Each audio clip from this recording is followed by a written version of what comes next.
Assalamualaikum warahmatullahi wabarakatuh. Apakah Lailatul Qadar bisa terjadi di siang hari? Ya nggak bisa dong, namanya juga Lailatul Qadar. Lailatul itu kan malam, ya pasti terjadinya di malam hari, nggak mungkin di siang hari. Tidak sesederhana itu. Oke, sekarang begini. Bumi itu datar atau bulat? Bulat, seperti tahu bulat. Cuma bedanya kalau tahu bulat itu digoreng dadakan, kalau bumi enggak. Mengapa tahu bulat digoreng dadakan? Karena kalau tidak digoreng dadakan, kempes. Nah, karena bumi itu bulat, jika terjadi malam di satu sisi, di sisi yang lainnya itu sedang terjadi siang. Nah, sekarang Lailatul Qadar ikut yang bumi sebelah mana? Oke, sebelum kita lanjutkan, jadi ulama itu berbeda pendapat dalam menafsirkan ayat Inna anzalnahu fi Lailatul Qadar. Hak di Inna anzalnahu itu ke apa atau ke siapa? Ada yang berkata itu ke Jibril, jadi hu-nya itu Jibril. Ada yang berkata hu di situ adalah Al-Quran. Nah, yang berkata Inna anzalnahu, hu-nya itu Al-Quran, ada yang berpendapat itu adalah nuzulul Quran yang jumlatan wahidah, yang sagradakan fi sama'id dunia atau fi baitil izzah, di langit dunia. Ada juga yang berkata itu adalah nuzulul Quran, turunnya Al-Quran yang munajaman, yang berangsur-angsur. Cuma itu yang awwalu manuzila. Jadi wahyu yang Iqra itu surat Al-Alaq itu terjadi di Lailatul Qadar. Nah, sekarang begini, katakanlah Inna anzalnahu di situ Jibril ya, katakanlah Jibril. Sekarang Jibril turunnya di mana? Di bumi belahan mana? Di sisi mana? Kalau ternyata Jibril, misalnya Jibril turunnya di bumi sisi sini, di malam hari. Kalau Lailah dimaknai sebagai malam. Nah, kan di sini juga siang. Kecuali kalau Jibrilnya jadi dua gitu, ya ke sini, ya ke sini, atau jadi banyak kemana-mana.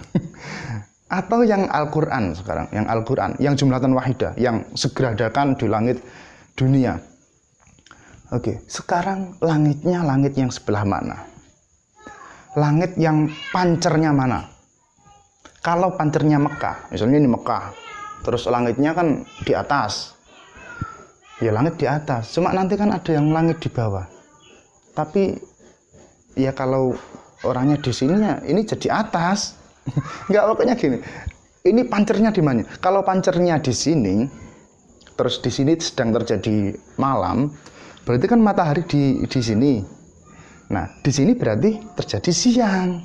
Begitu pula dari tadi yang mengatakan bahwa Inna anzalnahu fi Lailatul Qadar ini adalah awwalu manuzila dari nuzulul Quran yang munajaman. Nah, itu kan letaknya di Gua Hira. Gua Hira kan satu titik kecil dari bumi yang besar ini, gitu kan? Nah, kalau di Gua Hira itu sedang terjadi malam, berarti yang lurusnya, yang baliknya itu kan ya sedang terjadi siang kan?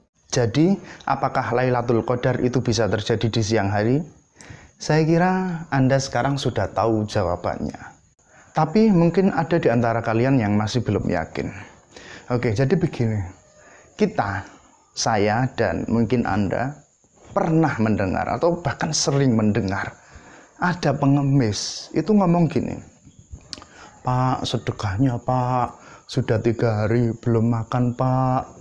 Terus ada orang yang ngasih uang atau ada orang yang ngasih makanan. Mengapa orang ini ngasih uang atau ngasih makanan? Karena dia kasihan. Mengapa kasihan? Karena ketika dia mendengar, Pak, sedekahnya 3 hari belum makan. 3 hari belum makan. Ini pasti orang yang mendengar akan mengira bahwa 3 hari yang dimaksud adalah siangnya, ya malamnya. Jadi 3 hari berturut-turut, siang, malam, siang, malam, siang, malam. Gitu. Kalau ternyata itu cuma siangnya tok, ya ngapain juga kasihan. Kalau dia siangnya nggak makan, terus malamnya makan, ya itu namanya puasa. Jangankan 3 hari, saya 30 hari juga kuat. Begitu pula kalau ada orang nazar iktikaf selama 3 malam. yaitu sama siangnya juga, nggak cuma pas malamnya tok. Maka dari itu Asy-Sya'bi berkata, lailatuha kayaumiha wa yaumuha kalailatiha. Dan Allah juga berfirman dalam Al-Qur'an, wa huwallazi ja'alal laila wan nahara khilfah. Dari sini kita sudah tahu jawabannya, apakah Lailatul Qadar bisa terjadi di siang hari. Wallahul muwaffiq ila aqwamit thariq. Wassalamualaikum warahmatullahi wabarakatuh.